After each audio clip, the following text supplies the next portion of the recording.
Thanks, everybody. It looks like we got everybody here. We're going to get started. Welcome, junior mayors, parents, facilitators, and supporters. We're really glad you could join us today for this last day, the celebration of 7 weeks, 7 sessions of the Junior Mayors Association. Let's give yourselves a round of applause. Throughout this journey, you have connected with like-minded young leaders, you've gained valuable skills, and collaborated with the best and the brightest of Cleveland's leaders.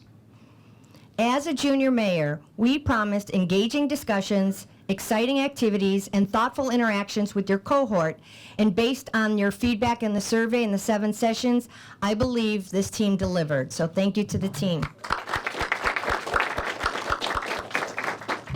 My name's Michelle Pomerantz, I'm the Chief Education working for City Hall and under Mayor Bibb. And what I find so remarkable about this Junior Mayors Association is, one, that this is an out-of-school activity that you decided you wanted to be a part of, and you made sure to make the efforts to come each and every week.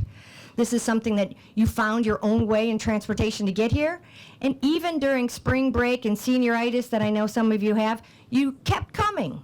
And so it just thrills me to see the authentic relationships that have been created and the networking that you've been able to do with city leaders and your own facilitators. And I know through your emails, as well as all the other surveys and connections, that I hope that we can still stay connected.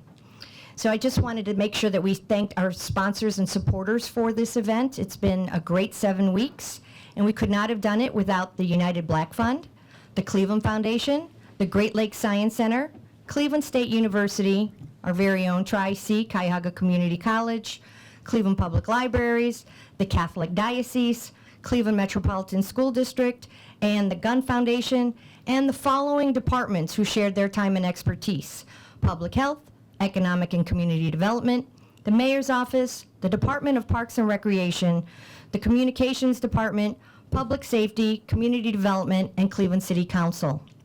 And just so you know, we are taping all of your presentations, not because we want, of course we want to remember this, and I won't cry too much over the summer when you're not here, but we really want to use your presentations and policies to make sure that Mayor Bibb and the cabinet get a chance to see and reflect on what you think is needed for the city of Cleveland. And now it is my pleasure to introduce to you the inspiration for the association, a leader who has championed this initiative and continues to push his staff to bring more youth voice to City Hall, Mayor Justin M. Bibb. Good afternoon.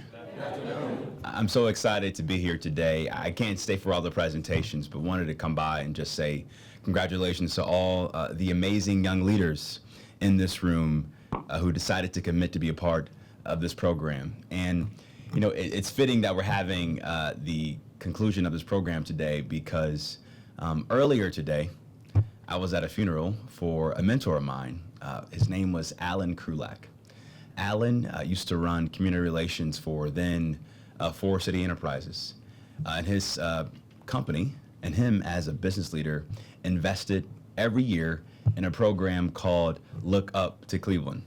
So Look Up to Cleveland, for folks that don't know, it's a program for juniors in high school to get exposed to every facet of city government, every facet of the city, and how to be a leader in the community. And as a junior in high school, I had no direction, no idea about what I wanted to do after high school. I thought I was going to be playing basketball at Duke. I wasn't good enough. I quickly learned I wasn't going to be the next LeBron James. And because of the neighborhood I grew up in, I didn't have a lot of positive role models to give me direction, to give me vision. But it was people like Alan Krulak and programs like Look Up to Cleveland and programs like this that inspired me to get involved in public service. It forced me to find my why at a very early age, and it gave me a love and a passion for Cleveland that I'll never forget. And so, again, I want to say thank you for being here. Thanks for your commitment. As the saying goes, well done is better than well said. And if there's one thing I want to tell you as you chart your next path after high school, always stick by your word. If you stick by your word, if you do what you said you were going to do, trust me, you will have plentiful opportunities to achieve your God-given potential. And as long as I am blessed to be the mayor of this amazing city, you have my support and the support of my administration to help you achieve your dreams. So if you want to go to a good college, let us know. We want to help. If you want to come intern at City Hall, let us know. We'll help. If there's a company in town you want to get access to, let us know. We want to help. Because this is your city. In 20 years, 10 years, you could be up here as the mayor or a member of council or as a leader inside an administration at City Hall. Again, there is nothing stopping your potential, but now is the time to embrace it, lead, and have the courage to achieve your dream. So again, congrats, and I'm expecting great things from each and every one of you. Congrats again. Can we get another round of applause for our great mayor, Justin Biggs? So right now, if you don't know, the mayor's got a town hall today, but he wanted to take the time out to actually come and say, hey, thank you guys for being a part of this program. So before he leaves, we want to get a quick picture with all the junior mayors and the mayor. Get a picture. So guys, come down. My We best have suit a- for y'all today too.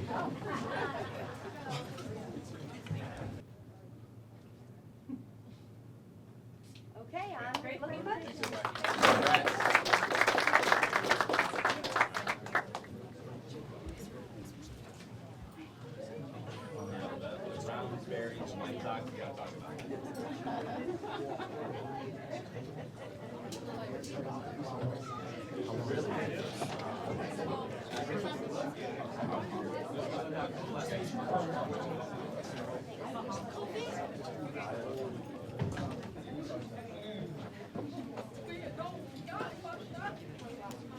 All right, guys, we're going to get started here.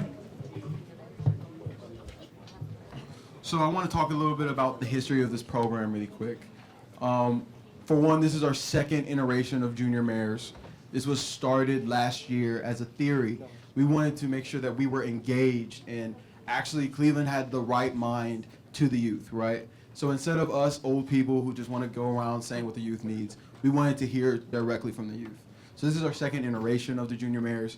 And honestly, me and my committee, we couldn't be prouder of the group of kids that came. I mean, you guys honestly took on the challenge, but then you did more. You didn't just take it on, you exceeded in every possible aspect. So we had 7 groups that we're going to be talking about today. We have public safety, we have public health, we had community and economic development, we also had arts and culture, and then we had a last group called our general leadership group. So what we did was we challenged these students to come up with a difficult question.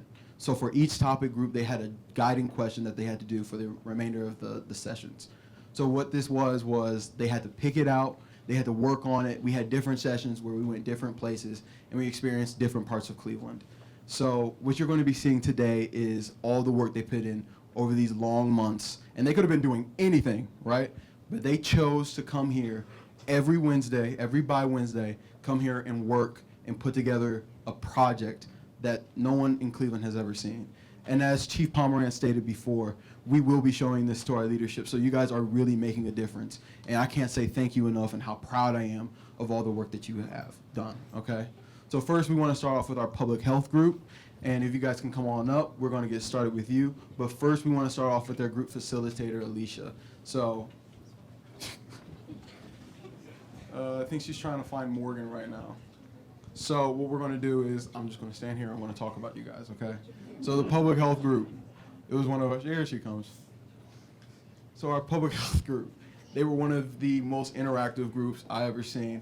We had a very interactive conversation with Dr. Margolius, and we just went, we were at the Great Lakes Science Center. We had dinner and we talked about food deserts. So I want to give Alicia a little bit of time to come up and talk about her group. Hi everybody, I had the excellent opportunity to facilitate the public health group. Like Jaden said, they were such an engaged group and it was such a pleasure to get to work with this group of people. I never felt like I was speaking to myself. They were always so interactive with me and worked so hard on this presentation, put so much effort into it. Sorry, I'm out of breath. I was just running around. And I just am so happy I had the opportunity to work with this group of people. Truly, they were amazing students, and I can't wait to see what they do next and what they continue to work on in their future endeavors. So we are going to have one person join us in a little bit, but I do want to get started. If you guys want to head on up. If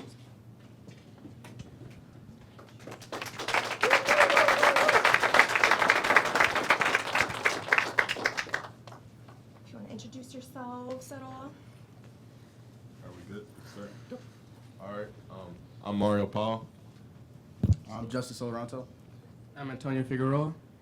I'm Alia Rashay Miller. And I'm Carly Stratford. And we're all part of the public health group. We're really excited to be here today, and we hope you guys enjoy our presentation. So first, we're going to start off with, our table of contents. This will just include, what we'll go over throughout the course of this presentation, and the certain things we would like to address. So first, we're going to give a brief introduction, and after that, we're going to provide data, just to kind of hit you and help you realize, just how serious some things really can be. Then we'll address some issues, and fourth, we'll address how we can fix these issues and how we could just make the public health an overall better thing. Yeah.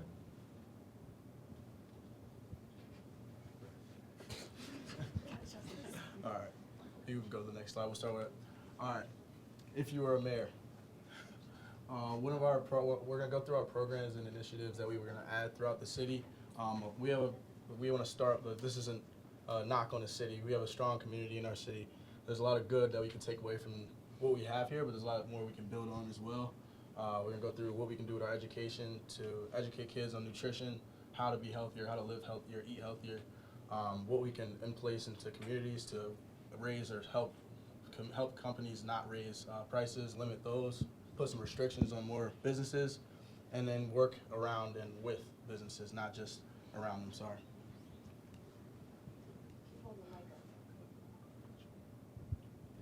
And I'll be introducing data. So 1/7 of all Cleveland citizens face food insecurity, and so does 1/4 of every single child that lives in the Cleveland State District, and they also face food insecurity, and over 40% of all SNAP benefits have children.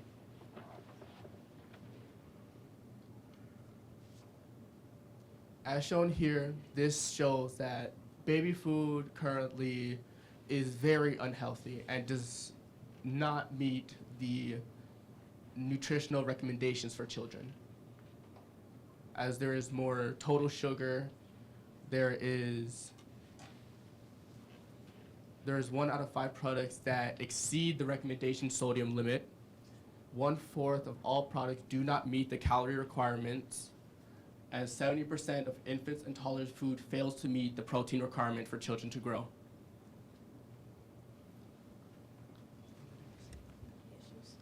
Okay, so next is the issues. Okay, we concluded that the problems in nutrition have began far before adolescence. A large percent of the food insecurity in Cleveland is suffered by children, which I know that for a fact because even in our school, some of our food is not the best, to say the least. Next is what can we do? Okay, so I'll do what can we do. So our solutions were, we came up with 3 program initiatives to decrease food insecurity and increase healthy eating throughout Cleveland. So number 1, improved baby food. We can increase baby food regulations leading to improved baby foods. Number 2 is our school nutrition. We can create a school nutrition program in high schools. And third, we can have urban farming. So we can have increased knowledge on food supplies and farms.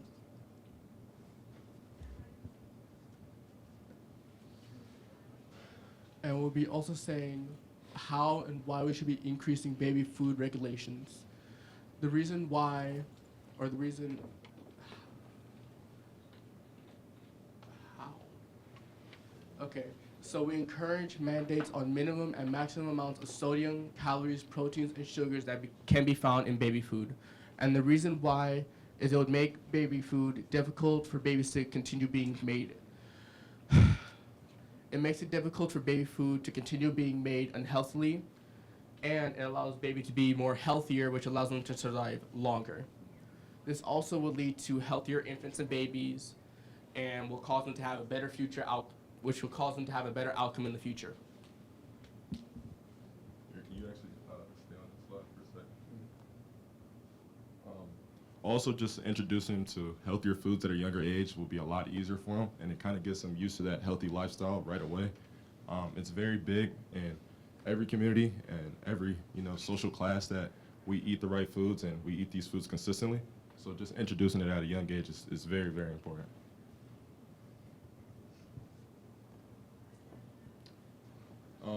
Next, we have valuing urban farm initiatives. We're going to talk about how we can do this and why we should do this. The first reason on how we can do this is encouraging volunteering. This is very important. The biggest way to spread things is just teaching people about it. So we could do this through advertisement, whether it's on buses, trains, bench stops, and also just putting up posters in schools is another massive thing. Second, we have improving knowledge on urban farms through community engagement. Again, just if you can get the community on your side, you can do a lot of things. So just having people behind you is very, very important. Next, we have increasing partnership with businesses and other food organizations. This will allow us to bring a bigger variety of foods and ways to make the food healthier and just a higher quality overall. Next, we have the why. Urban farm initiatives help enhance food security, and they also improve the community's well-being.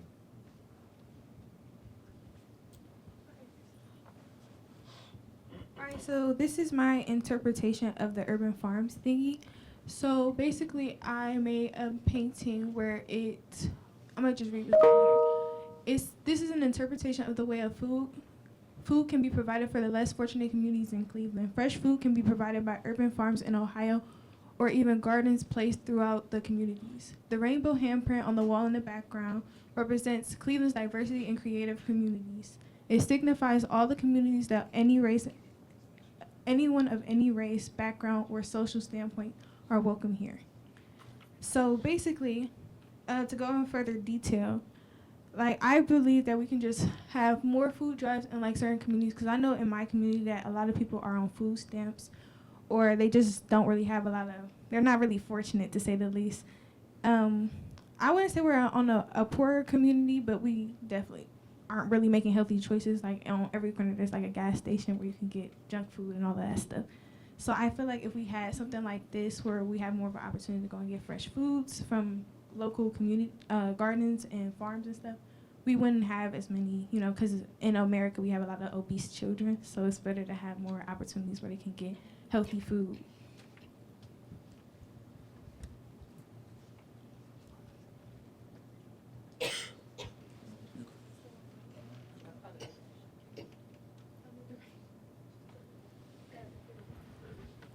Okay, so this is my art piece.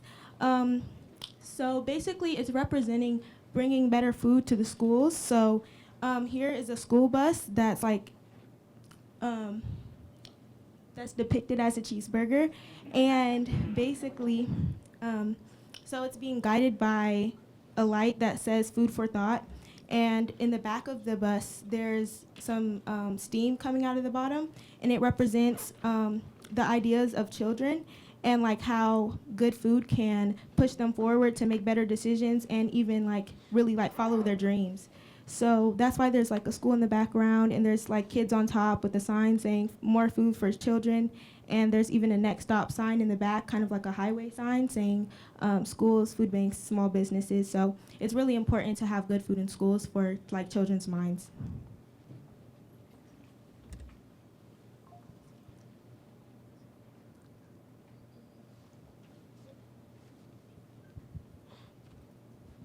So I put in this quote, hunger is not an issue of clarity, it is an issue of justice. Only because a lot of the issues that we face in our society, food is one of them, and it is not a natural occurrence. It is something that has systemically happened.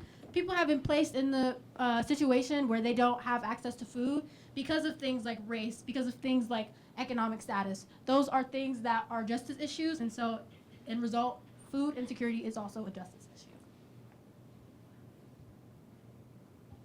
Thank you for listening to our presentation.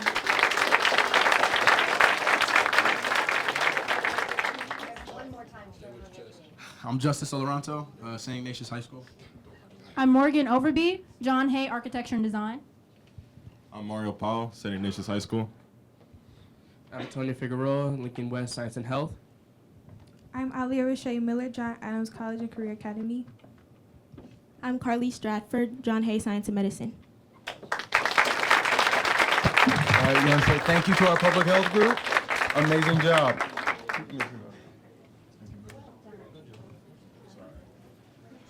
Here's our references page. Okay, next we have our economic development group. This is one of my favorite groups with my favorite people in it.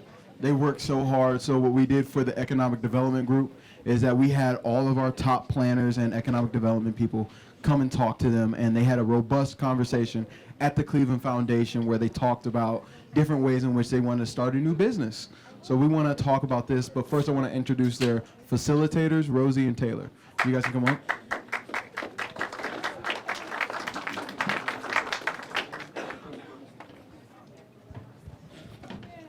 Hi, everybody. I'll be brief. Like Jaden said, my name is Taylor Jones. This is Rosie Hondon. We both work in economic development initiatives at the city, and we've had the immense pleasure of working with this group of students over the last couple of weeks as they think about ways to use business opportunities to solve problems that our community is facing. And yeah, we're really proud of them and really, really excited for their presentation and for them to show you all what they learned. Do you have anything? I just want to say that this group has been extremely inspiring, and seeing them really engage in the small business aspect of things.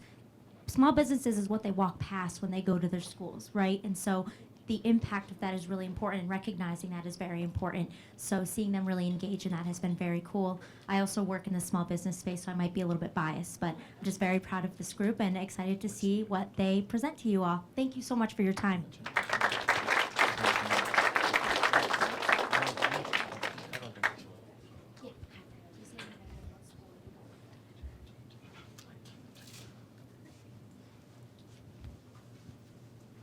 My name is Jada Johnson, and I go to John Hay Early College. My name is Ronald Brooks, and I go to Cleveland High School for the Digital Arts. My name is Joshua Ruiz. I go to Lincoln West Global Studies. My name is Josiah Freeman. I go to Cleveland School of Science and Medicine. John. My name is Shariah, and I go to John Adams.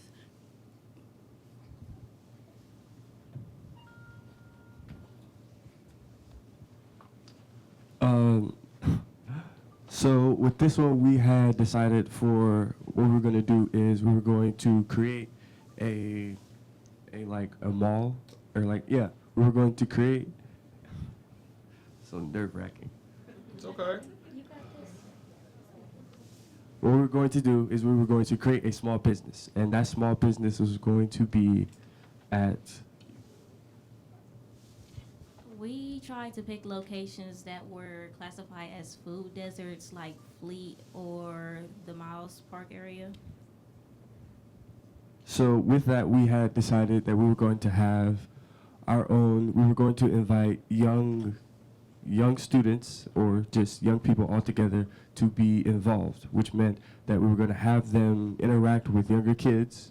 We were going to have moms and dads, and we were going to have them be involved with the little business. And the business was going to have a whole lot of foods. And the main thing that we were trying to do was get young kids and young students from schools, if they didn't have nothing to eat, or if at home they didn't really be around others, or it was like they had multiple siblings and they were the only one that was at home. And what we did was we just decided to give it high businesses to helping young students and giving back to the community as well. And the more money we had made, we were going to give it out to the community and to give it to basically we were just going to give it to people that really need it, or it's hard for them to sustain it, or there's no one else at home that they can lean on to help them out. And for this one, we basically said we're going to have small businesses, then we were going to involve we were going to give young adults jobs That means the people that every time they try to get a job, no one wants to hire them, or every time they go, they just tell them, we'll think about it. And eventually they don't get the job. And basically with the small business, we were going to interior and increase whatever things they were good at and the stuff they were bad at. We were going to help them and show them that there's more opportunities out there for them, and it's not just stuff that's just like, oh, this isn't good for you, or you should focus on doing the one thing that you're good at instead of focusing on all the talents that you have. Even if you struggle in one, there's always someone out there that can show you that even if it's hard, you could always lean on someone to help you out. And what we're going to have were fresh fruits, we're going to have music, we're going to have DJs, we're going to have people that can sing, people from the area of Cleveland. Then we were also going to have, we were going to have, like, if people wanted to donate clothes, they could just donate clothes that they did not want and need. We were going to have a garden, and with the garden it's going to be a big area for the people that love plants, or they just want somewhere they can grow fruits and vegetables, and they don't have to worry about others like stealing it or like creatures eating it, since that's a big problem. But with all of that being said, it's like we wanted to show that with all of the food and stuff that we need, we could all come together as a community. Even if you're from Cleveland or you're just visiting, you can still chip in and see that Cleveland is a good place to be, and that there isn't just hardship, people being hurt, nobody's in pain. It's just a place where we can all be together, enjoy food, enjoy plants, we can enjoy things, music, all of it, just to show that Cleveland is a good place to be, and I've been here all my life, and I really love the place. This is the end part, so the person that was supposed to be up here with me couldn't make it, but basically it was going to be, we were going to pass it off to anybody who wanted to ask some questions or have anything they wanted to know more about.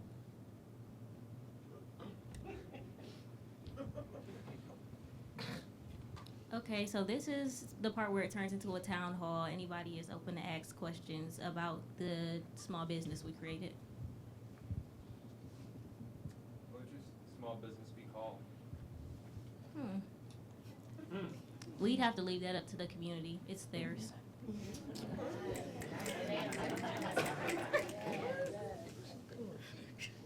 What type of fruits and vegetables? So we were thinking about, it would have to come into like the climate, because we're growing it there to keep the prices cheap so we don't have to transport it. So whatever we can grow in Cleveland would be what we would sell. So off that point you just said, are you going to connect with community gardens inside different communities to lower that price? Yeah, that will be easier because we don't want the prices to be high. That's the whole reason people keep going and buying junk, because it's cheaper than the good stuff. Two questions. Would you have a set location?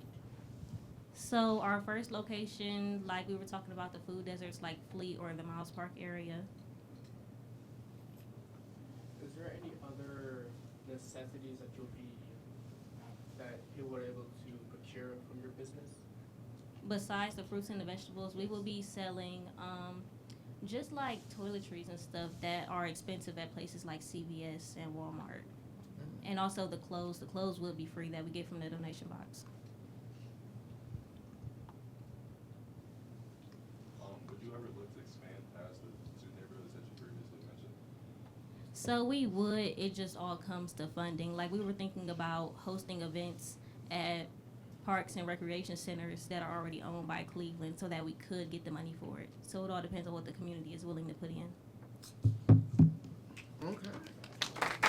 There was one more question. So my question is from a marketing and advertising aspect. So in order to draw people into and get buy-in, did you guys have any ideas as far as marketing and how you would advertise to get people to patronize small business? So we would try to get the community involved. Like on the slideshow, we were talking about making the community prettier by adding artwork and murals. The murals will be done by local artists or people who want to start doing art in the neighborhood. Beautiful. You guys want to introduce yourself one more time? Go ahead. My name is Jada Johnson, and I go to John Hay Early College. My name is Ronald Brooks, and I go to Cleveland High School for the Digital Arts. My name is Joshua Ruiz. I go to Lincoln West Global Studies. My name is Josiah Freeman, and I go to Cleveland School of Science and Medicine. My name is Shariah, and I go to John Adams.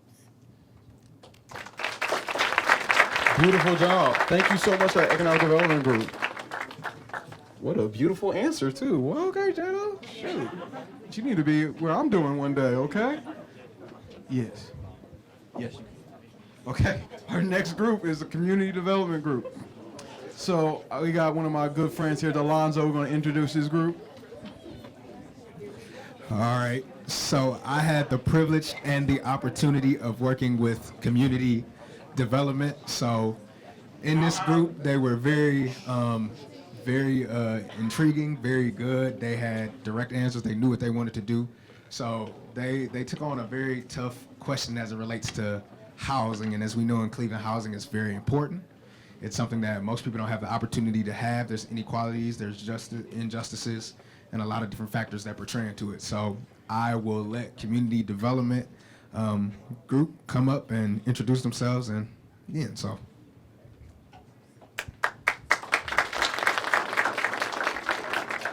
Chess. You want to talk right here? We gotta introduce ourselves. Hi, I'm McKenna Reddix. I go to Cuyahoga Community College here, and also Cleveland Early College High School. My name is Destiny Owens Wright, and I go to John Hay Early College. Hi, my name is Devin Philpott, and I attend John Hay Architecture and Design. My name is Deshaun Rosso, and I attend John Hay Architecture and Design.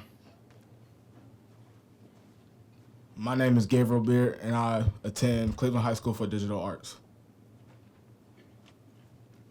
Okay, so as a group, for our topic, we decided community development is really all about the community, so what better way for our presentation than to actually go out into the community and do sort of street interviews to pose a question about housing, because a lot of people in Cleveland don't want to stay in Cleveland, so we wondered why and what they would do to, further increase the chances of them staying here. Okay, and I was the editor of the video, and by just watching the clips back, I realized that the people in our community actually have some really good ideas of making the community a better place for us and about ways we can fix some of our housing issues. Some of the points made in the video that I like the most is investing into the youth and actually teaching the youth about generational wealth so that they'd actually want to buy a house for themselves or learn how to flip houses and make them more affordable for others to believe. So yeah, I believe that it starts with the youth because we are the future of Cleveland. Hi, my name is Devin Philpott, and I was the photographer and the director of this project, or mostly the photographer and the videographer for this project. And while I was taking photos and videos, I was deeply engaged into the content of our speakers. I was trying to understand and relate to their stories. Even though I can't relate to everybody's story, I was trying my best to just understand it. So during this process, me being a photographer, I always want to express myself by doing photos and videos. So I tried my best to capture the different angles and make it look cinematic for this documentary. So while I was shooting this, I was trying to make sure I capture that and tell their story in a way that may seem interesting but detailed and understanding to the audience.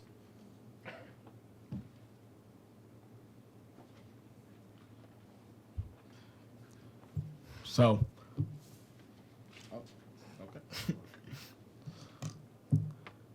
quick question. How many of you live in the city of Cleveland? Practically everybody. Yes. Makes sense. So, with our community development group, we wanted to actually get the people's opinion on the things that they want to see change around here. Because if you want a clean place, we clean up our houses and stuff, right?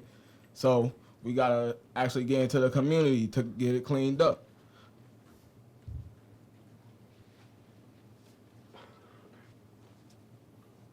Hello. I didn't record. I didn't edit. I didn't shoot no video. I asked questions.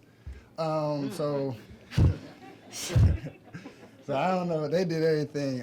I'm the one who came up with the idea that we should go out and talk to people, because I think that if we want to talk about community development, we should talk to our people instead of, conversating with people that we like. A lot of college students we ask, they're like, "Oh, I didn't buy a house. I'm not buying a house. I don't know anything about it." And I ask myself, like, why? Because if you want to live somewhere, why not understand, about community development and all that? So pretty much what I did. So thank you.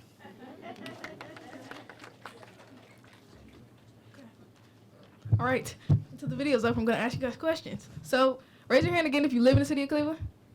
How many of y'all would buy a house in the city of Cleveland? Why y'all put your hands down? He says it's too much money. Too much money? Too much money? Okay. What's another reason why you wouldn't buy a house in the city of Cleveland? Oh!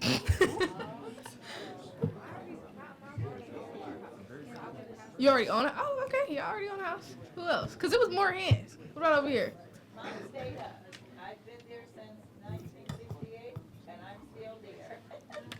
That's beautiful. What about you? Too much maintenance. Okay.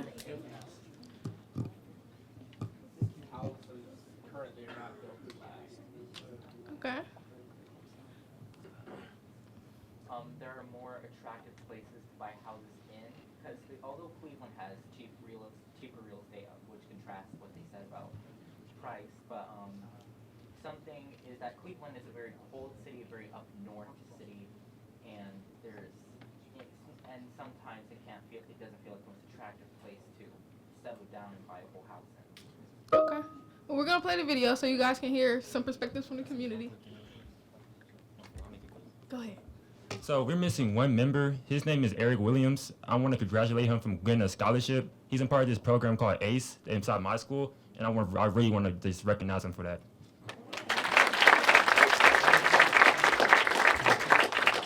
It's Cleveland, a city located in Northeast Ohio. This city has had a lot to offer: affordable housing, historic neighborhoods, and a strong sense of community. But like any other city, it has had its challenges too. That's why we decided to go out and interview people in the community and ask what initiatives would they launch to promote quality housing and vibrant neighborhoods that empower residents and build generational wealth. What initiatives would you take to promote quality housing, empower residents, and build generational wealth in the city of Cleveland? That's a good question. Empowering housing in terms of, I would say, building more affordable housing in the city of Cleveland. And what was the other one? You pretty much answered it, but Yeah, building more affordable housing and using wholesale for development. Sure, thank you. All right. Appreciate the time. And build generational wealth. That's a great question. I believe City of Cleveland could, one, we can start with the housing.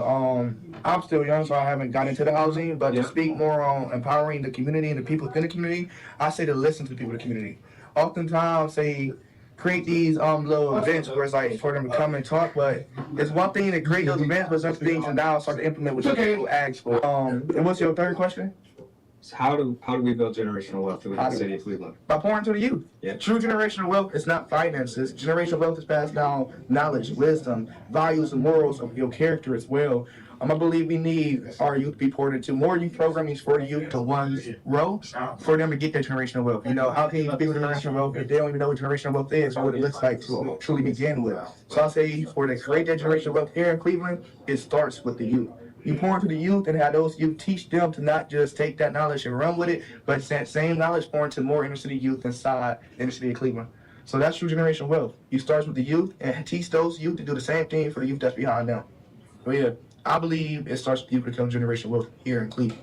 Lowered the price of the houses, and also do not allow big companies to rent out apartments, and so young people can try to buy a house and own any type of assets. All right, thank you. So a big thing, especially in the downtown core, is we have a lot of low-income housing, we have a lot of luxury housing. Everything in the middle is really hard to find. So if the goal is to encourage residency and ownership within the city limits, there has to be housing that is provided for people in that kind of middle area, and we don't have a lot of that. I don't know what that looks like in terms of programs or incentives, but you start from the ground up. You find people that want to have a lifetime investment in Cleveland, that aren't necessarily transient looking to move out for different opportunities. So you find people that are already tethered here. People are going to raise their kids here and have those kids live here. So it starts with, I'd say, investment in the youth. So making sure we have quality access to education, making sure our public schools are really, really strong so that people grow up well informed, understanding the issues that affect them in their communities and want to stay here and be a part of fixing them. And part two is just finding programs that can help subsidize that kind of middle income area to get people, incentives for first time home buyers, things like that. And just the provision of housing downtown for middle income people would help a lot. I believe that we should have some type of interest to helping our constituents in the urban city to be homeowners instead of renters. So whether it's a small loan program that doesn't require such a high interest rate that will afford our urban citizens to be owners instead of renters. How do you stay? You can stay in this apartment right here. The 2-bedroom, the whole building, like this is the bedrooms up here, and you go towards the back. You have the kitchen, living room, a little hallway, and this was the garage, and this was the door to get in the store, and that was the door to get upstairs. And then it had a house that was right next to us, a lot now that he owned too. And he owned a house down the street, and he owned 2 houses on 78. That house is tore down. Those houses are tore down, now they're vacant lots. The house on 78, those houses are tore down on now are vacant lots. Only thing that's still standing is this condemned building. And we probably haven't torn this down yet because it probably cost too much money because it's a brick building. But yeah, this is history. It's my history. You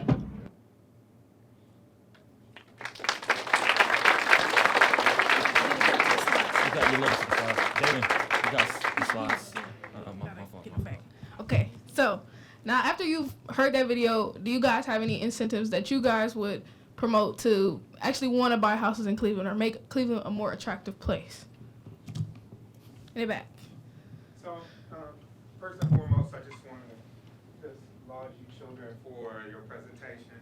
I can tell that you all really put some real effort into what you were doing, and it speaks to the maturity and the intelligence that you all have. So, just want to make sure that I acknowledge you. So, let's just talk about the projects that you had and some of the things that you guys brought up. And so I would say, as far as like getting people to buy homes in Cleveland or investing in Cleveland, there has to be a mindset. So even if like you're a renter, and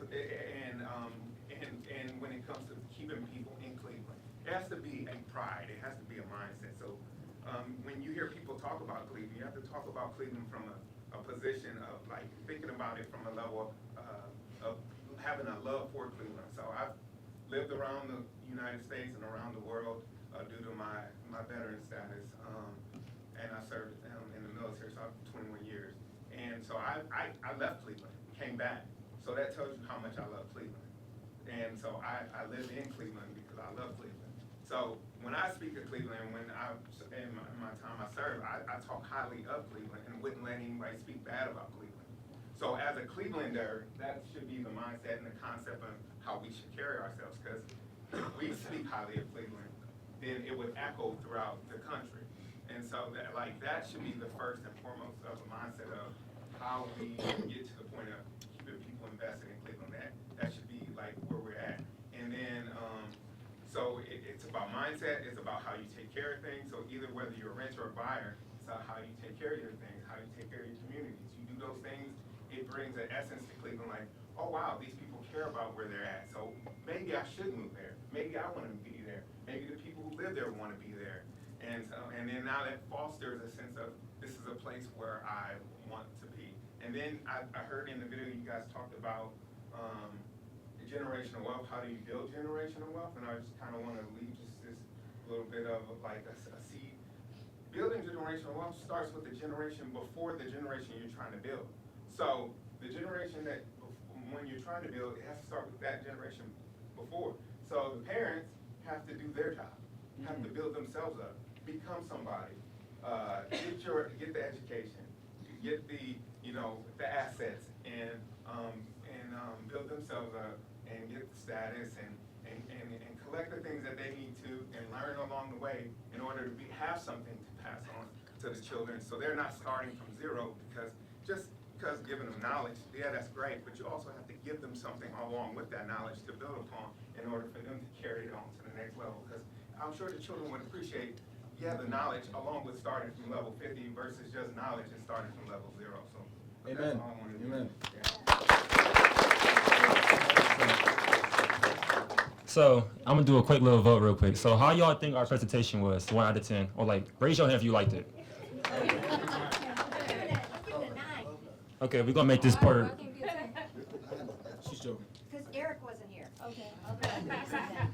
Okay, I'm gonna make this quick. So we got a couple slides that show the different conditions of housing in Cleveland. So, okay, I'm gonna ask y'all this. So what you look at this building, what's the first thing that comes to your head? No, except red. Okay, I'm gonna ask you this. Do you think it's abandoned or not? No. Okay. Crazy thing about it, it's abandoned. It might look like it's not, but once it's a two-family house, so it's one side or one apartment building inside the house is abandoned. Okay, we can go to the next slide. Do you think? This is an obvious question, but do you think this house is abandoned? There's nobody. Okay, there's nobody living in it. But this may sound opinionated, but it's a lot of new houses getting built in the area I live in. I live in the Huff neighborhood. So there's a lot of different houses that's getting built in our neighborhood, and some of the neighbors or some of the residents that live in our neighborhood don't like newer buildings getting built because it seems like somebody's trying to come into our neighborhood and infiltrate us in a bad way. That makes sense. It's a really pressing problem. So I lucky want to speak on that too. The next slide. What you see inside this photo?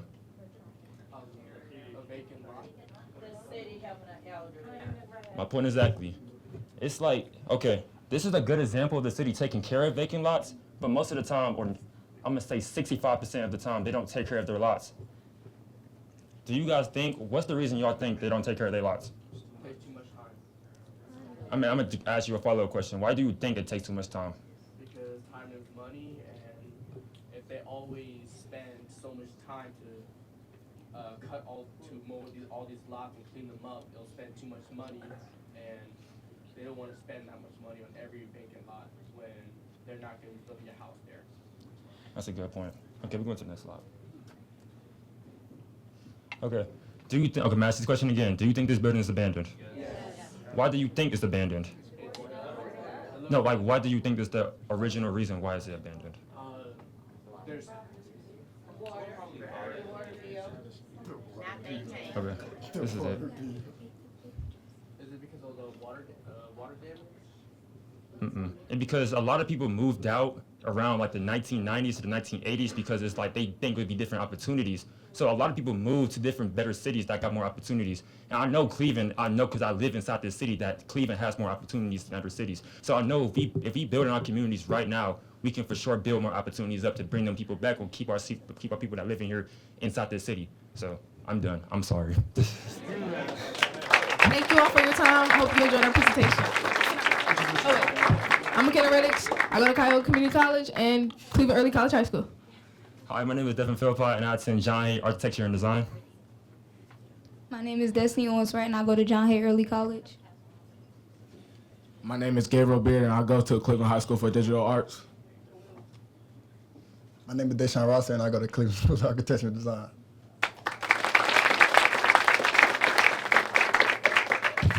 Thank you to our very energetic group. We really appreciate your questions, your time. But first, I want to acknowledge somebody that actually has the power to change this. We have Councilman Kelly in the room, so we just want to give him an acknowledgement really quick. Thank you so much for being here.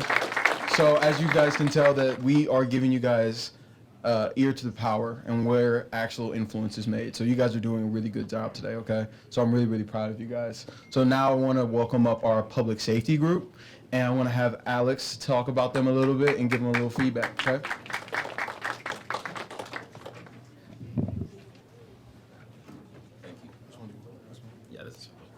Hello everyone, my name is Alexander Sojourny. I was the lead facilitator for the public safety group. Just a couple of words, but y'all were so inquisitive. I found myself a lot of the sessions just like learning and hearing about solutions from you. And like, I think the next generation, I mean, you're in good hands. I'm just so happy and just really so surprised about all the intentional solutions that y'all came up with when it came to public safety measures. And I'm just really happy for everyone to see all the hard work and dedication that you've been doing for this presentation.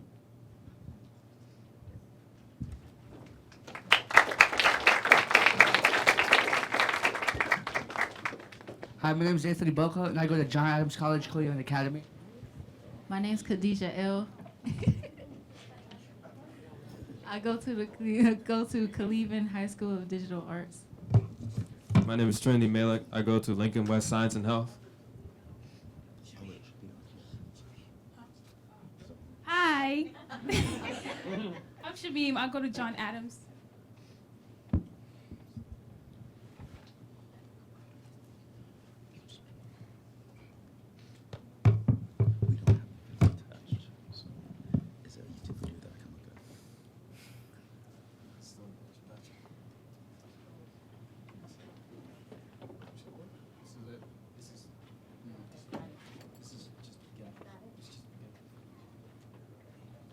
So our guiding question was, how would we change Cleveland public safety to connect with youth and improve mental health in our community? Such as, what specific programs or strategies would we create to address mental health challenges, and what city departments would collaborate with us to ensure these initiatives are impactful and sustainable?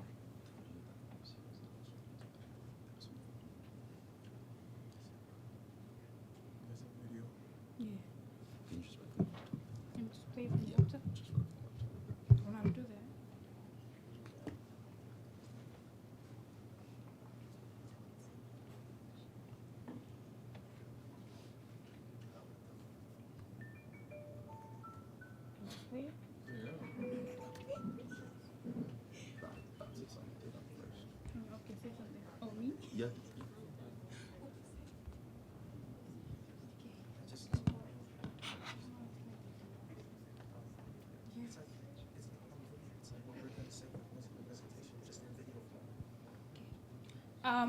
We made a rap video.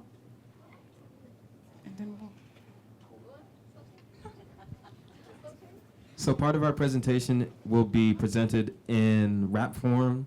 So one of the people from our fellow group members' school has created this video for us so we can kind of get you hyped for public safety. So this is it. Okay. I'm gonna restart it.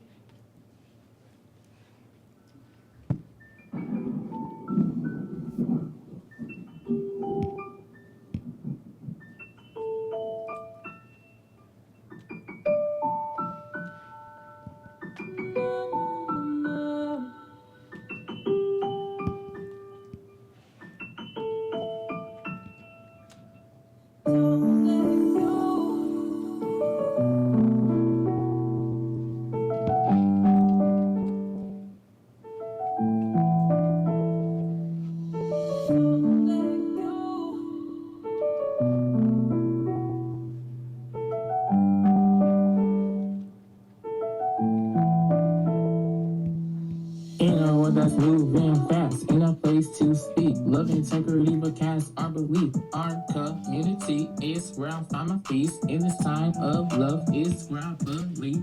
When the night feels cold and the fears come near, are less the chains that keep me here. No need to be upset, no need to cry. With us, you'll feel alive inside. Hey, safety and harmony, I found my way. Safety, don't chase the light away. Hey, what does safety mean to you? Is it to love, to speak? Please let it be true. Hey, every time I believe, every time how I succeed. They've all led me to a masterpiece. And we work together in a space we choose. Through the highs and the lows, it will always set the mood.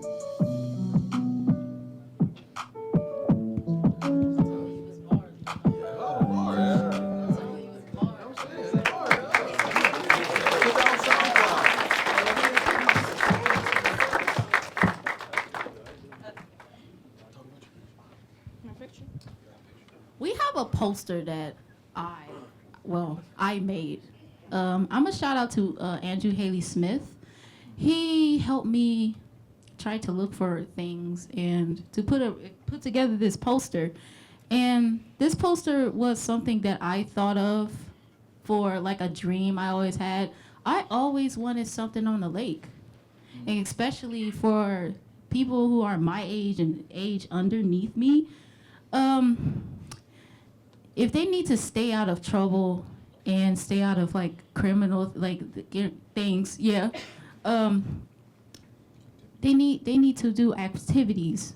They need to play around, have fun, and they shouldn't have to look for things. They should not have to look for things that will think it's fun. They have to use their inner child, really.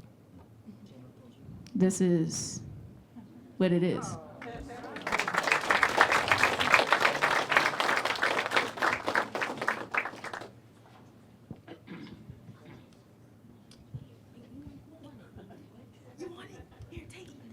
No, there's a next slide. I think. We're supposed to say what is safety to us. Does anybody have any questions? So from an artist standpoint, that looks really good in my opinion. I can say I spent a lot of time on that. What was your process of like doing that? Hold it up. Oh. There it is.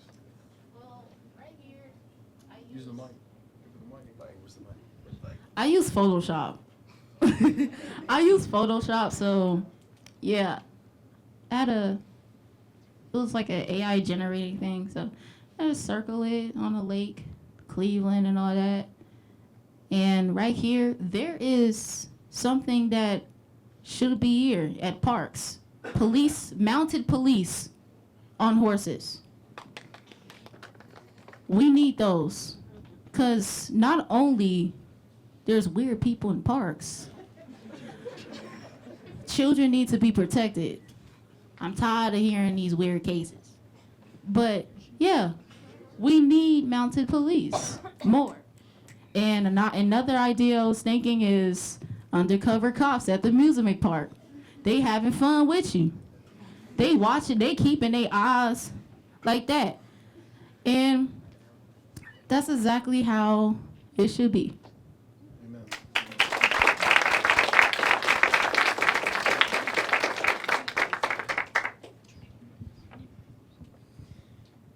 Real question, real fast. While we were coming up with not only this poster, but we were talking in our group around the last session, we wanted to know what other people think of when we ask, what is public safety to you? I think public safety is like, well, in my neighborhood, I remember it was one time we had heard of some gunshots like around our neighborhood, and it's like really loud. And me and my brother didn't like flinch, we didn't run, we didn't get down like we did when we were younger. So my mom was like, oh yeah, I gotta get y'all out of here because y'all not even flinching when y'all hear that.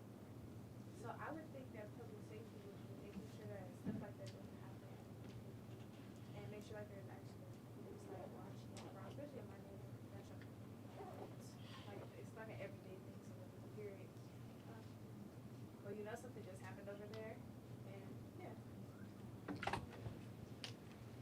When I think of public safety, I initially think that it's just ensuring the well-being of people in the community, whether that's being able to provide them food of a high quality, like we talked about public health, or lowering the cost of living, and just making it easier to live life, and just overall just building the community up, like we was talking about in community development. I think public safety is to me is like trying to keep your community safe, but that's not the only thing that you should do. You should keep it safe, but maintain it. Because if you do it for like a couple months, it's only gonna last for a couple months, and the crime's gonna come right back. If you maintain it, it's gonna build a stronger community inside your community. If that makes sense. I say community 2 times, but if you maintain it, it's going to be better. That's my opinion. Yeah, it's like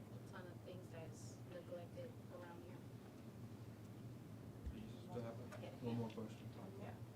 I definitely agree with the point that there should be more spread enforcement of more spread law enforcement around the place, around Cleveland, since a lot of police officers are centralized more in central Cleveland rather than outside areas. But I also feel like a huge part of public safety is also protecting mental health of people. Like I remember, going back to where there'd be shootings in neighborhoods and everything. My sister would always be very scared of those shootings. Like literally once a bullet even struck the window of my house. Now, of course, it didn't go through the window. The window was very strong, very happily. But it's very also important to protect the mental health of people that are scared from physical events like that. That's why we have amusement park. Like, dang, all up in my nose. In Lake Erie, like this Lake Erie amusement park. So teenagers, mothers, grandmothers, fathers, anybody who have an inner child, go there. I'm Trendy Elijah Malik from Lincoln West Science and Health. I'm Anthony Boko from John Adams College and Cleo Academy. I'm Khadijah L. from Cleveland Digital School of Arts. I'm Shamim from John Adams.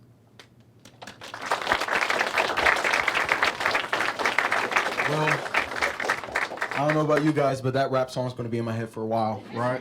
Oh yeah, she's the next J. Cole. I don't know, someone knows that, right? But we want to welcome up to the stage now our planning department. And for planning, we have Sophie to introduce our planning department. Come on. All right. We'll give them a minute to come on down. Good afternoon, everyone. My name is Sophie Gilson, and I had the distinct pleasure of serving as the facilitator for the city planning group. It was a real honor to work with these students. I was deeply impressed over the course of the last several weeks by their intellectual curiosity, creative problem solving, and real ability to engage in both deep dialogue and thorough research. And so I'm very excited for you all to get to hear from them around their ideas for facilitating community partnerships for park engagement. Good evening, everyone. Good evening. My name is Malik Waweru. My name is Des Valley Warren. My name is Amina Edwards. My name is Lucy Webb. And this is City Planning. Today we are here to address the issue of the declining biodiversity trend in not only Cleveland, but all around Northeast Ohio. And so here, I would like to shout out our teammate that couldn't make it today, Jack, due to inconvenience. But he did most of the data breakdowns for us. And over the years, ever since the year 1970 through 2016, and I'm sure through the year of 2025, the data of wildlife and biodiversity in Cleveland and Northeast Ohio is on the decline, vastly increasing decline. And over here on this side, we have the red zones here, which obviously represent negative biodiversity in areas. And that is Lorain County, and we see Cuyahoga County as well, along with Ashtabula and Minter and Paynesville as well. So they're all on the decline here. So you may be asking, why is this even an issue? Well, due to increased biodiversity, we have a reduced need of park visitor stress. We have increased environmental resilience. And as a result of increased park engagement is the increasement of community engagement. And as you can see, the graph shows the correlation between resistance and biodiversity. The biodiversity increases as a result of resistance towards demeaning factors that will decrease biodiversity. And then for our main idea, we are calling attention to the nature of the decrease of biodiversity and what we can do to aid plant life, growth, and maintenance. And then we're also proposing involvement of community participation to encourage plant life. So for our multi-step solution, we are incorporating native plants, local partnerships, and community engagement. So first for native plants, we're going to look to local experts to identify which plants would best fit this program. And then for local partnerships, we would collaborate with different departments to identify nurseries for like where people get the plants and stuff. And we will also partner with parks and recreations and local institutions for resident education. And then lastly, for community engagement, we are going to have town halls and public interest surveys to identify viable parks and who would be interested. And then for social media and flyer initiatives, and that would inform residents in Cleveland to like get involved and to work together to make this program. And then we would also bring in partners at like the Rexham Park and the Botanical Gardens to provide workshops for plant care for the people that are involved or want to get involved. So here, we have some local partner leadership opportunities here with the Rockefeller Greenhouse, which is local and expertise, and it's a local nursery and different types of plants that we need in our environment, because we want Cleveland to be a very great city. And I know as me, I like to get out in nature, and so it increases our well-being by being out and enjoying the nature. And so it's on the decline. So we are here to fix that today with the different local leadership programs here and similar city programs such as the Partners for Parks in NYC and in Long Island Native Grass Initiative and the Green Cities Initiative for San Francisco and also Seattle Green Partnership. All of those are 4 programs in different cities around the U.S. that are successfully trending in the right direction in terms of biodiversity, and also it's in not only 4 cities, but it's also in 4 of the top cities in terms of biodiversity in the entire United States. Seattle is on the rise. San Diego and San Francisco are also on the rise. And NYC, obviously the country's most populated city, is also on the rise in terms of making the neighborhoods and parks more aesthetically pleasing for the citizens. This is our community education. Plants provide refuge for animal life plants / trees, have a diversity of wildlife habitat. With climate change, trees and plants take in carbon dioxide and give oxygen due to photosynthesis. And plants and trees clean air that we breathe, especially trees soaking up carbon, nitrogen, and sulfur dioxide. Where am I at? With healthy plants / trees, we promote an adaptable, durable environment due to the variety of living things. And by having knowledge of the plants and trees such as these, the public will have an effective idea as to what they can do to aid the well-being of biodiversity. Metro parks, botanical gardens, parks, and recreational centers, and even Rockefeller Greenhouse can hold sessions in person and spread the word by social media about the cause.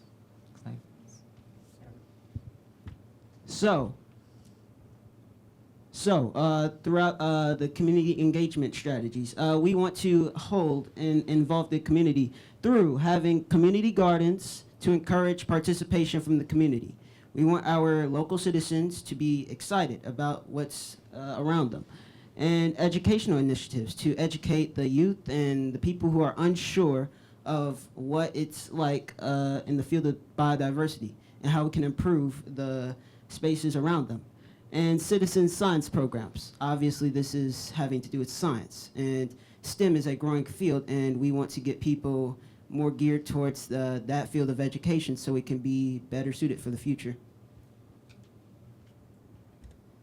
Now, under the community engagement steps, step 1 is to conduct community interest surveys. By this, we can conduct online and in-person surveys to gauge interest in plant care and environmental restoration. This way we know what we're working with. We can also use neighborhood meetings or partnerships with local groups to gather feedback on priority locations and identify parks or underutilized green spaces where community involvement is most needed. Step 2 is educational outreach. We can host free plant care workshops in selected neighborhoods to teach residents how to maintain new greenery. We can also create accessible guides on native plants, pollinators, and sustainable landscaping, and offer interactive demonstrations on soil health, composing, and eco-friendly conducts. This way people know what to do and how to do it. On step 3 is community engagement and ownership. By this, we can organize volunteer planting days to foster a collective sense of responsibility. We can also encourage residents to adopt planned areas and parks, ensuring their upkeep and maintenance. And we can collaborate with schools, businesses, and local organizations to maintain public green spaces. For step 4 is mental and public health benefits. These are promoting nature's role in reducing stress and improving mental well-being. Just going outside for a nice 30-minute walk does wonders for your mind. We can share studies showing how green spaces contribute to air quality, biodiversity, and overall urban health. Lastly, incorporate mindfulness or therapeutic gardening programs to strengthen the link between plant care and wellness.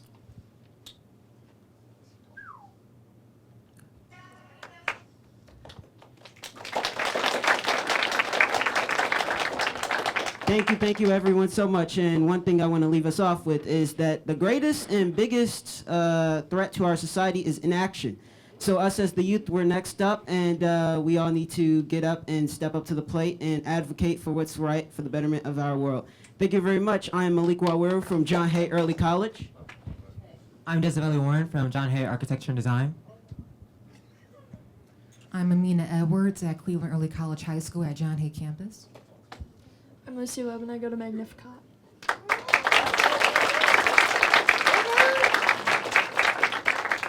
The greatest justice is in action. Wow. Our youth is in great hands. Are we all right? So right now what we're going to go to is we're going to go to the arts and culture group. And we have Nicole Hatcher who's going to talk about all of our time here. Here you go, Nicole. Hi, everyone. I've gotten the chance to support the arts and culture team. And throughout all of these sessions, they have really shown their creativity. I'm excited for you all to see their initiative. Without further ado, arts and culture, can you come down?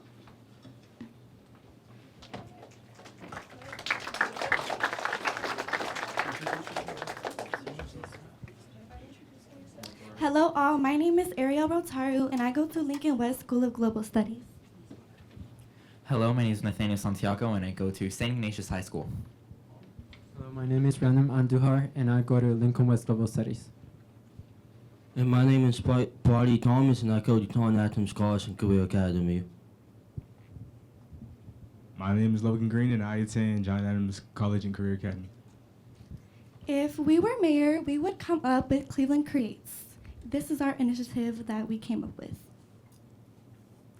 Our vision is to inspire creative talent in Cleveland's youth. The Arts and Culture Group would launch Cleveland Creates, a mobile mentorship program that brings free workshops in visual art, music, and media directly into neighborhoods. So our vision for this project would be, the project proposal would be basically to create programs with youth and things like schools and other businesses that would permit people to be more in contact with arts and cultures So as you see, we can partner with, as we saw in our last culture and arts meeting, the library, which already has a plethora of information upon different cultures, and schools, which we can use to help educate people about the different cultures that reside in Cleveland, which can increase connectivity between the people, which is a good thing in general. We're partnering with Cleveland area schools, Cleveland Public Libraries, Rainey Institute, Kurumi House, Cleveland Museum of Art Pivot Center, and would ensure access in underrepresented areas. With support from Issue 55, grant funding, and the Mayor's Office of Youth and Family Success, which provides resources and real career pathways in the arts rooted in equity, creativity, and community voice. Share the values with community partners. Cleveland Museum of Art Pivot Center, Fulton Neighborhood, Garuma House, Community Arts Center, Southern Fairfax Neighborhood, Cleveland Public Libraries, Libraries Serving All of Cleveland, Rainey Institute, Art Education Center for Cleveland Youth, Cleveland Area Schools Educating Youth in Cleveland.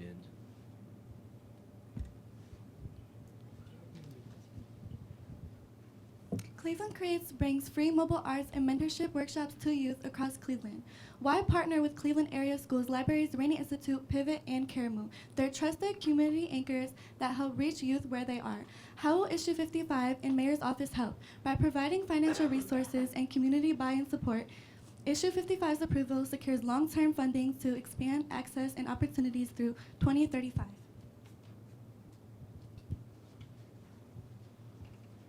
Dagohoya County voters have supported Issue 55, a 10-year cigarette tax dedicated to sustaining arts and culture initiatives. This policy raises the tax on cigarettes from 30 cents to 70 cents per pack and is anticipated to generate around $160 million over the next 10 years. With Issue 55, Dagohoya Arts and Culture will be able to continue providing grants to local arts organizations, ensuring consistent funding for CAC endeavors.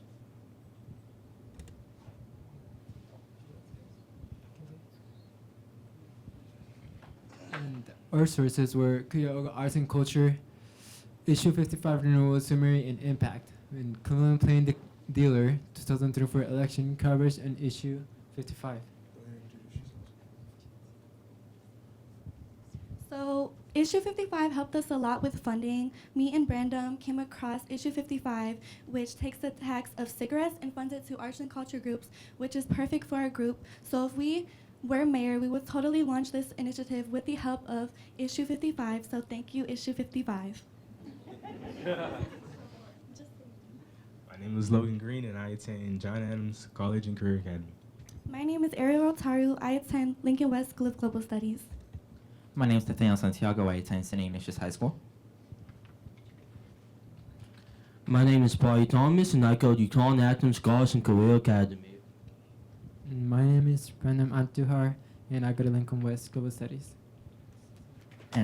And also before we finish, I also wanted to something I forgot to add to the slides, where a segment is why do arts and cultures matter in the end, and why should we do this program? And I feel like arts and cultures actually connects very heavily with other forms of government and other community issues. Community development, we talked a lot about community, and as I stated earlier, arts and cultures helps create connectivity between residents in Cleveland, which is important. And another thing, public safety. Another thing why arts and cultures is important is because public safety also revolves around connectivity. People are disconnected, they harm each other, they feel like they don't have any help. Connectivity can also help really decrease, sorry, you don't want to increase crime, decrease crime and decrease other negative factors that harm Cleveland. So I really feel like arts and cultures and this type of programs are very important in general, which is something I forgot to add.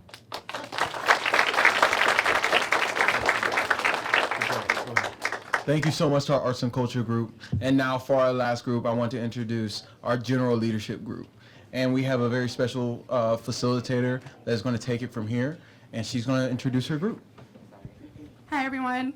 My name is Fatima Harris, and I am the communications strategist in the mayor's office. I had an amazing group. They all spent so much time thinking about topics that really meant a lot to them.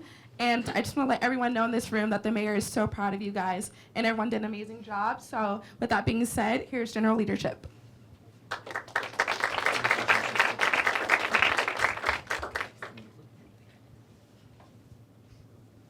I'm Shane Milady. I go to St. Ignatius High School. My name is Kari Hunter, and I go to James Forrest Rhodes College and Career Academy. Sorry.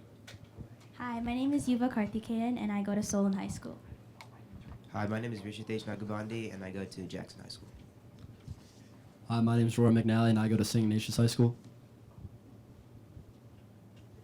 So to begin, what is a PSA? So basically, PSAs are public service announcements, basically to inform the public in a short and straightforward way. And basically, we chose this because we found it the most efficient form of communication towards to you guys to basically elaborate on many different problems that we face in the community.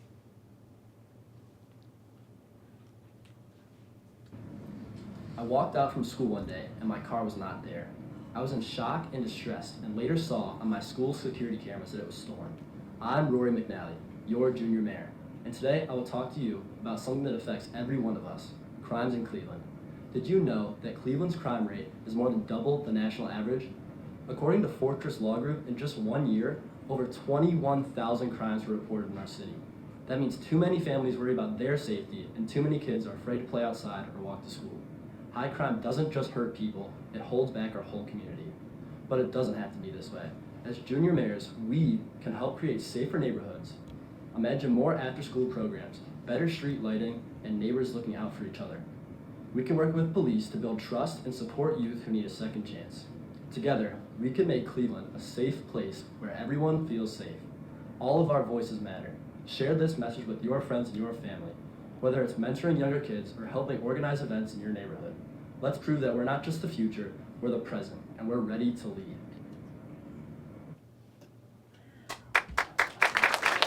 We got more. I'm Shane Malady, your junior mayor, and I'm going to talk to you about a challenge we all face together, the abandoned houses and buildings in our city. Do you know that there are nearly 12,000 vacant properties in Cleveland? This is a major, major problem. These structures aren't just empty, they represent missed opportunities. They can bring down neighborhoods, attract crime, and block progress. But this does not mean we give up. I am proposing a plan to identify, renovate, or responsibly remove these properties. We'll partner with community groups, invest in affordable housing, promote public art throughout the city, and create safe spaces that reflect the pride we have in every Cleveland block. This isn't just about buildings, it's about people. Families deserve homes, not hazards. Together we can transform blight into beauty and vacancy into vibrancy. Let's build a stronger, safer Cleveland. One home, one street, one neighborhood at a time. Thank you.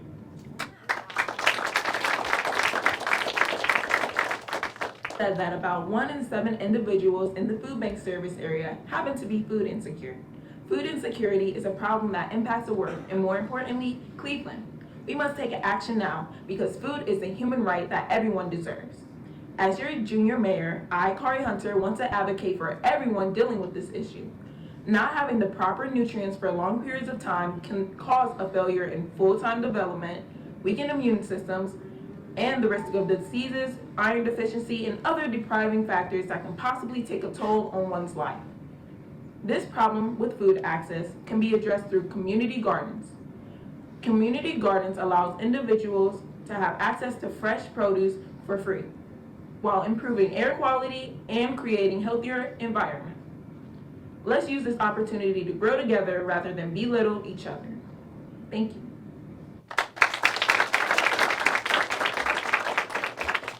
Imagine walking past someone sleeping on a bench while heading to school, wrapped in blankets, surrounded by bags, hoping for kindness. I'm Rashid Nagabandi, your junior mayor, and I'm here today to talk about the people in our city who don't have a place to call home. In Cleveland, statistics show that over 3,000 people experience homelessness each year. Some families, some veterans, and many others just trying to survive after losing a job or facing a medical emergency. When people don't have homes, it affects everyone, including the crime around the area, hurts our neighborhoods, and makes it harder for people to succeed. But there's hope. If I were mayor, I would turn vacant buildings into housing. I'd create more shelters with mental health support and job training. I'd make sure no child sleeps outside. Together, we can build a city where everyone has a place to belong. Let's stop walking past the problem and start solving it. As junior mayor, I believe that the Cleveland city can be a city of compassion and action, because a strong city starts with a safe home for everyone. Thank you. Imagine sitting in a classroom where everyone seems to get it, except you. You're staring at the same sentence for the 5th time. The teacher moves on, but your brain's still trying to catch up. You're not lazy, and you're not unmotivated. You just learn differently. And in Cleveland, nearly 16% of school-age kids, about 1 in 6, have learning disabilities like dyslexia or ADHD. That's thousands of students who are full of potential, but too often are overlooked. Hi, my name is Yuva Karthikeyan. As one of the Yale Higher Gray Matter Project directors and the founder of the Solon Neurovation Initiative, I've already brought together students at my high school and published research to raise awareness about learning disabilities. But I want to take this even further. So, how can I, as a junior mayor, make a real difference? For starters, early screening. Starting in kindergarten, we can identify learning challenges before students fall behind. Next, learning support teams in every school. Trained staff who offer tools like extra time, audiobooks, and adaptive tech for students who need it. We'll also launch peer mentor programs, students helping students. because sometimes just having someone who gets it can make all the difference. And finally, train school counselors who create personalized learning plans and support mental wellness. Because at the end of the day, learning differently shouldn't mean being left behind. It should mean being understood, supported, and empowered. That's the Cleveland I'm ready to build. One where learning differently isn't seen as a weakness, but recognized as a different path to success. And it's time our schools were ready to walk that path with every student. Thank you.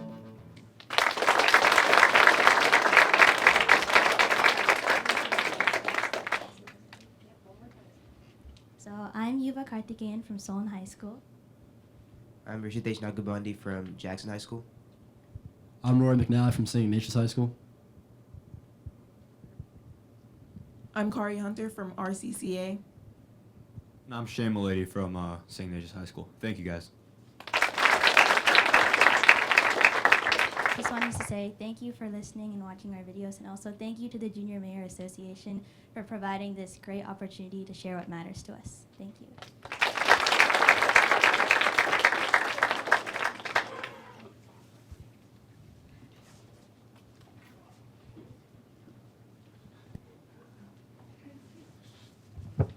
Hello again. I am Fatima Harris, and I'd like to thank you all for these amazing presentations. Can we have another round of applause for everyone here today? It takes a lot of heart and commitment to accomplish what you all did here today. On behalf of the City of Cleveland and the Office of Mayor Bibb, I want to thank you all for your time and everything that you've accomplished during this program. Our hope today is that you leave inspired and you leave wanting to work in city government, because everyone here today is so important to the future of our city. So I truly want to thank you for everything that you've done. To everyone who has made this possible, from our JMA committee, Mayor Bibb, our sponsors, donors, we all really appreciate you. And our parents who are here today, thank you so much. And our teachers, this cannot be possible without you all here.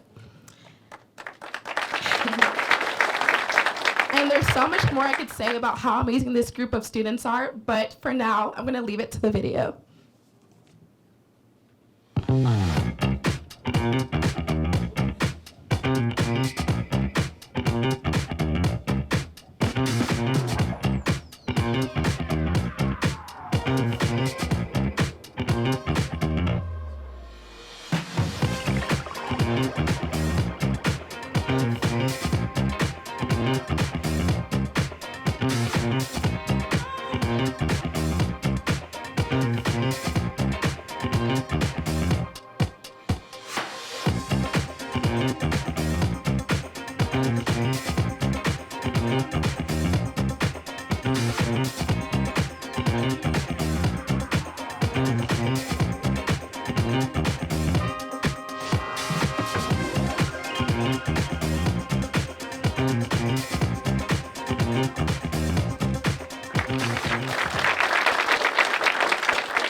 So that ends our presentation. We just want to give one more round of applause to all of our junior mayors. And one more special round of applause for the one and the only Jaden Baxter. He's really the heart and soul of Junior Mayors Association. So as I said at the beginning, we really appreciate all of our sponsors: United Black Fund, Cleveland Foundation, Great Lakes Science Center, Cleveland State University, Tri-C, Cleveland Public Library, CMSD, the Catholic Diocese, the Gun Foundation, and all of the public departments at City Hall that helped us. There are some refreshments for you to have out in the hallway. Please feel free to stick around and hang out, get a chance to talk, take a few pictures. We are going to stay connected. We have all of your emails, and as the mayor said, anything that you need throughout this school year, beginning of next year, through college, career, we want to make sure that you feel that you are part of this inaugural Junior Mayors Association, and we want to be here for you. Last but not least, again, please help yourself to some food, and thanks Tri-C for hosting us. And, oh, the mayor's going to be going to the town hall. It's at Clara Westrop. If you haven't had enough of junior mayors, you want to go over to Clara Westrop, where the mayor's hosting his town hall, and we will be in touch. Thanks, everyone. Take care.